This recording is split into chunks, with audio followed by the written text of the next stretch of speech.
ചേരമാൻ ജുമാ മസ്ജിദ് കേരളത്തിലെ തൃശ്ശൂർ ജില്ലയിൽ കൊടുങ്ങല്ലൂരിലെ മേത്തലയിലാണ് ഇന്ത്യയിലെ തന്നെ ആദ്യത്തെ മുസ്ലിം പള്ളിയായ ചേരമാൻ ജുമാ മസ്ജിദ് സ്ഥിതി ചെയ്യുന്നത്. ക്രിസ്തുവർഷം 629 ഈ ജുമാ മസ്ജിദ് നിർമ്മിക്കപ്പെട്ടത്.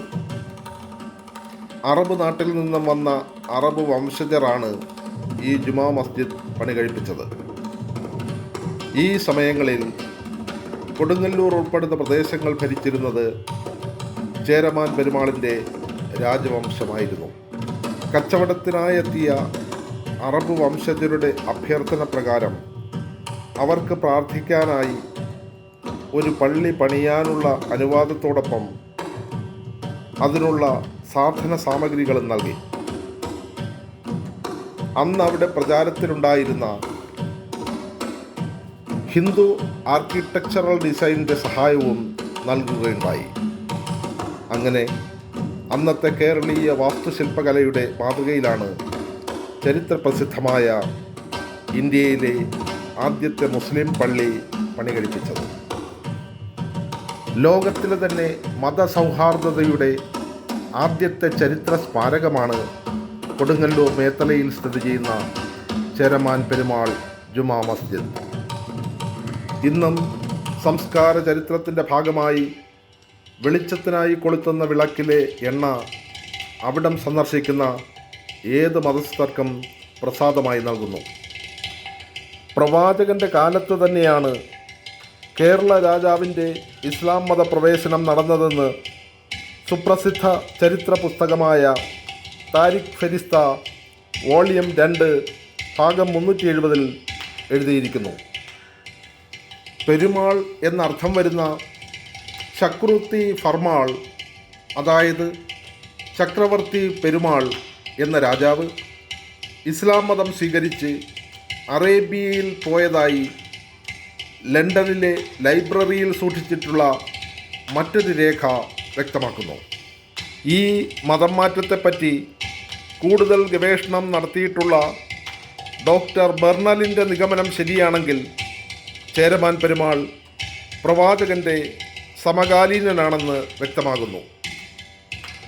കൊടുങ്ങല്ലൂരിൽ തന്നെ ആദ്യത്തെ മുസ്ലിം പള്ളി പണിയുവാൻ ഉറപ്പേറിയ കല്ലുകളും തടിയും വിദഗ്ധന്മാരായ തച്ചുശാസ്ത്രജ്ഞന്മാരെയും കൊട്ടാരം വകയായി നൽകി. പള്ളിയെ സ്വന്തം ദേവാലയത്തെ പോലെ ആദരിക്കണമെന്നും പ്രജകളോട് രാജാവ് ഉപദേശിച്ചു. ഇന്ത്യയിലെ ആദ്യത്തെ മുസ്ലിം പള്ളിയാണെങ്കിലും പലതവണ റിപ്പയർ ചെയ്തിട്ടുണ്ട്. പഴക്കത്തെ വ്യക്തമാക്കുന്ന ദ്രവിച്ച തടികളും കുമ്മായക്കൂട്ടും ഇന്നും നമുക്കവിടെ കാണാൻ കഴിയും. ഇന്ന് വളരെയേറെ മാറ്റങ്ങൾ ചേരമാൻ ജുമാ മസ്ജിദിൽ വന്നിട്ടുണ്ടെങ്കിലും പഴയ ക്ഷേത്രക്കുളത്തെ അനുസ്മരിപ്പിക്കുന്ന ഒരു കുളം ഇന്നും സംരക്ഷിക്കപ്പെട്ടിട്ടുണ്ട്. ഇന്ത്യയിലെ ആദ്യത്തെ മുസ്ലിം പള്ളിയായ ഈ ചേരമാൻ ജുമാ മസ്ജിദ് പുരാതന കാലം മുതൽ സൗദി അറേബ്യയുമായി ഉണ്ടായിരുന്ന വാണിജ്യ ബന്ധത്തിൻ്റെ ഏറ്റവും വലിയ തെളിവാണ്. ചേരമാൻ പെരുമാളും പള്ളിവാണ പെരുമാളും ഒന്നാണോ അതോ വ്യത്യസ്ത കാലഘട്ടങ്ങളിൽ ജീവിച്ചിരുന്നവരാണോ എന്ന കാര്യത്തിൽ ചരിത്രകാരന്മാർക്കിടയിൽ അഭിപ്രായ വ്യത്യാസങ്ങളുണ്ട്. എന്നാൽ മാലിക് ദിനാറുമായി അടുപ്പമുള്ള ഒരു ചേരമാൻ പെരുമാൾ രാജാവ് ഉണ്ടെന്നത് തർക്കമില്ലാത്ത കാര്യമാണ്. ഈ ചേരമാൻ പെരുമാൾ പ്രവാചകൻ മുഹമ്മദിൻ്റെ ഖ്യാതി അറബി വ്യാപാരികളിൽ നിന്നും അറിഞ്ഞ് തൻ്റെ രാജാധികാരം മരുമക്കത്തായ സമ്പ്രദായമനുസരിച്ച് കൈമാറുകയും മക്ക സന്ദർശനത്തിന് പോയി ഇസ്ലാം മതം സ്വീകരിച്ച് മടക്കയാത്രയിൽ ഒമാനിലെ സലാലയിൽ വെച്ച് മരണപ്പെടുകയും ചെയ്തു എന്ന ഒരു കഥ നിലവിലുണ്ട്. അവിടെ ആ ഖബർ ഇന്നും പ്രത്യേകം സംരക്ഷിച്ചു പോരുന്നു എന്ന ഒരു യാഥാർത്ഥ്യവും നമ്മുടെ മുൻപിലുണ്ട്. ഇതെല്ലാം വളരെ വ്യക്തമായി വിശകലനം ചെയ്യുമ്പോൾ ഒരു ചേരമാൻ പെരുമാൾ ഇസ്ലാം മതം സ്വീകരിച്ചതായി വ്യക്തമാകുന്നു. ചേരമാൻ ജുമാ മസ്ജിദിലെ ആദ്യത്തെ ഖാസി മാലിക് ബിൻ ദിനാറാണ്. ഇബിൻ ബത്തൂത്തയുടെ കാലഘട്ടം 14-ാം നൂറ്റാണ്ടിലായിരുന്നു എന്നത് ചരിത്ര സത്യമാണ്.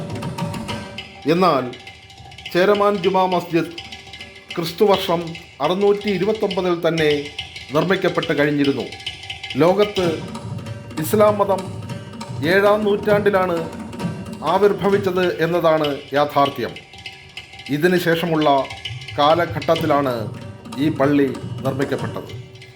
ചരിത്ര പണ്ഡിതനായ MGS നാരായണൻ പള്ളിയുടെ അടിത്തറയുടെ ഘടന പരിശോധിച്ച് 11-12 നൂറ്റാണ്ടുകളിലായിരിക്കണം എന്ന് അഭിപ്രായപ്പെടുന്നു.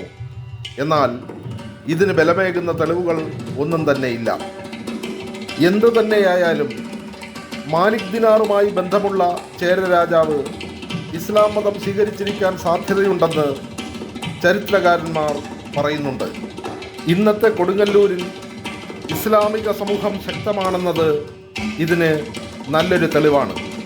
ഇത് ക്രിസ്തുവർഷം 800-നും 844-നും ഇടയ്ക്കായിരിക്കാൻ സാധ്യതയുണ്ടെന്നും ചില ചരിത്രകാരന്മാർ പറയുന്നു.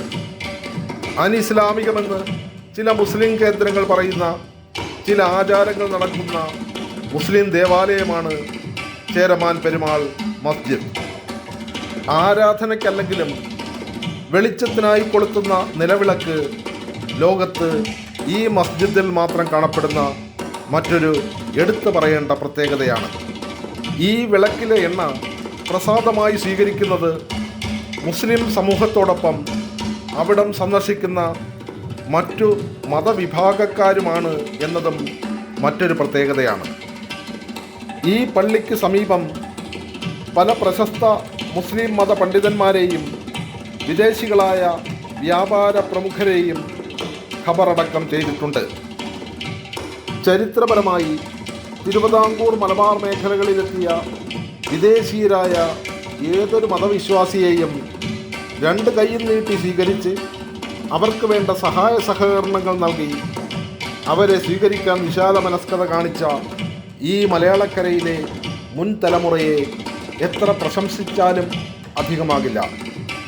ചരിത്രത്തിലെ തിരുശേഷിപ്പുകളിലൊന്നായ ചേരമാൻ ജുമാ മസ്ജിദ് ഈ കേരളക്കരയുടെ അഭിമാന സ്തംഭമായി ഭാരതത്തിലെ മതസൗഹാർദ്ദതയുടെ ഉത്തമ ചരിത്ര സ്മാരകമായി എന്നെന്നും നിലനിൽക്കട്ടെ.